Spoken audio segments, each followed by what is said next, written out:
ഗുരുഭ്യോ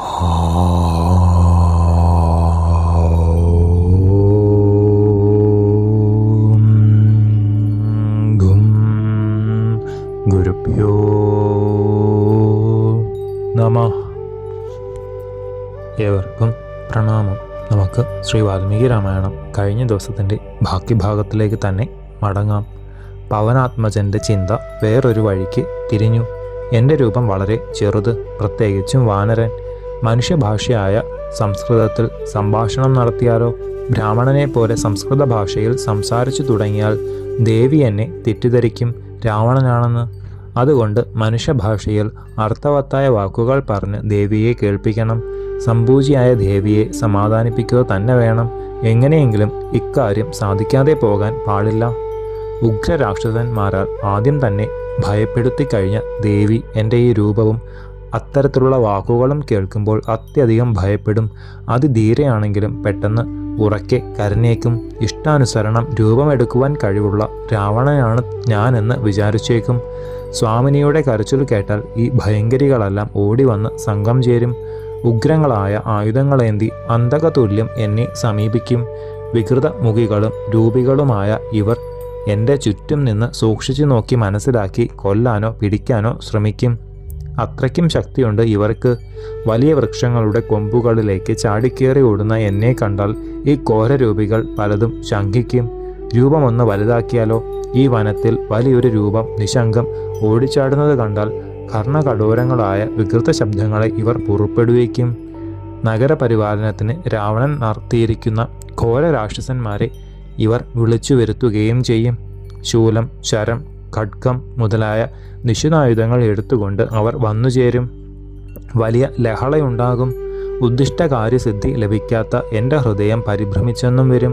ചുറ്റും നിന്ന് എൻ്റെ ഗതിയെ തടയുന്നവരെയെല്ലാം നിഗ്രഹിക്കാതെ നിവൃത്തിയില്ലാതാകും.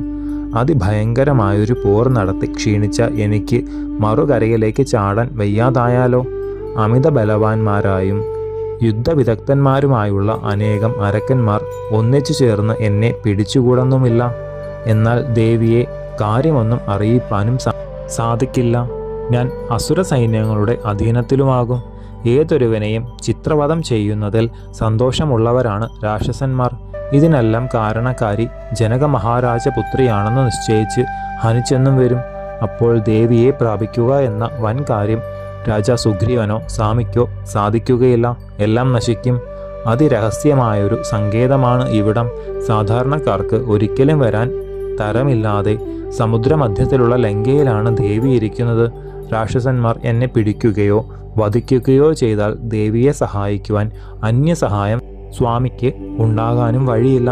ഈ അസുരന്മാർ എന്നെ നിഗ്രഹിച്ചാൽ മഹാപ്രഭുവിനെ സഹായിക്കുവാനുള്ള മറ്റൊരുവനെ ഞാൻ കാണുന്നില്ല. കാരണം 100 യോജന വിസ്താരമുള്ള സാഗരം താണ്ടി വേണമല്ലോ ഇവിടെ എത്തുവാൻ. ദക്ഷിണ ദിക്കിലേക്ക് പോന്നിട്ടുള്ളവരിൽ ആരാണ് ഈ സാഹസത്തിന് തുനിയുക? ഒരുപക്ഷെ സ്വാമിയുടെ അനുഗ്രഹത്താൽ എത്രയായിരം രാക്ഷസന്മാർ എതിർത്താലും അവരെ നിഗ്രഹിക്കാൻ എനിക്ക് കരുത്തുണ്ടായേക്കും. എന്നാൽ അതിനുശേഷം അക്കരയ്ക്ക് പോകാൻ സാധിക്കാതെ വന്നാലോ? മാത്രമല്ല, യുദ്ധത്തിൽ വിജയവും പരാജയവും മുൻകൂട്ടി നിർണയിക്കുവാൻ പാടില്ല.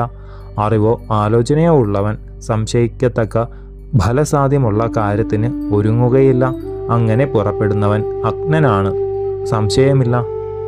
പർവ്വതത്തിൽ മുട്ടി ഇരുഭാഗത്തേക്കും ഒഴുകുന്ന വൻനദിയെപ്പോലെ ഹനുമാന്റെ ചിന്ത ഇരുവഴിക്കും പോകുവാൻ തുടങ്ങി. ദേവിയോട് നേരിട്ട് സംസാരിച്ചാൽ ഇത്തരം ആപത്ത് വന്നു ചേർന്നേക്കും. ആശ്വസിപ്പിക്കാതെ പോയാൽ ദേവി പ്രാണങ്ങളെ ഉപേക്ഷിച്ചേക്കും. കയ്യിൽ എത്തിച്ചേർന്ന കാര്യം പോലും ആലോചിക്കാതെ ദേശകാല വിരോധമായി ഒരു ദൂതൻ ചെയ്താൽ സൂര്യോദയത്തിൽ ഇരുട്ടെന്ന പോലെ നശിക്കുകയാണ് ചെയ്യുക.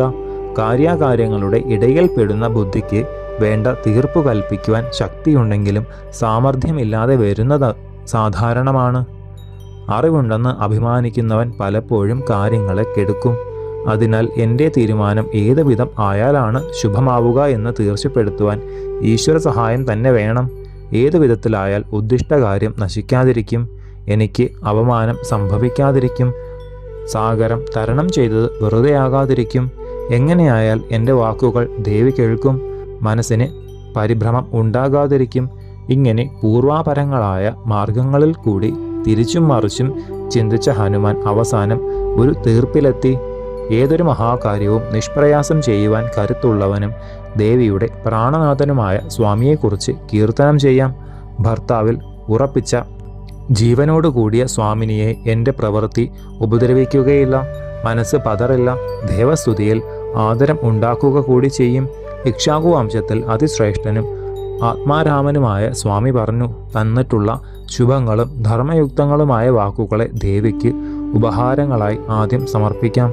പതുക്കെ വ്യക്തമായ വാക്കുകളിൽ സാദരം മറ്റു കാര്യങ്ങളും പറയണം. അങ്ങനെ തികച്ചും ദേവിയുടെ ശ്രദ്ധ പതിപ്പിച്ചുകൊണ്ട് ഈ വൻകാര്യം എളുപ്പത്തിൽ നേടുവാൻ സാധിക്കണം. ജഗൽപതിയായ ശ്രീരാമദേവന്റെ ധർമ്മധാരങ്ങളെ സ്വന്തം കണ്ണുകളെ കൊണ്ട് നേരിട്ട് കണ്ട മഹാഭാഗ്യവാനും വൃക്ഷശാഖയിൽ ഇലകളുടെ മറവിൽ മറഞ്ഞിരിക്കുന്ന സദാഗതിസുതനുമായ ശ്രീ ഹനുമാൻ ഒടുവിൽ നിശ്ചയിച്ച പ്രകാരം ഏതൊരുവൻ്റെയും ഹൃദയത്തെ വികസിപ്പിക്കുന്ന ശ്രീരാമചരിതത്തെ സത്യപൂർണ വാക്കുകളെ കൊണ്ട് സ്തുതിച്ചു തുടങ്ങി. ശേഷം ചരിതം നമുക്ക് അടുത്ത ഭാഗത്തിലൂടെ കാണാം. ഗുരുപാദങ്ങളിൽ സാഷ്ടാംഗ പ്രണാമത്തോടെ നമസ്കാരം.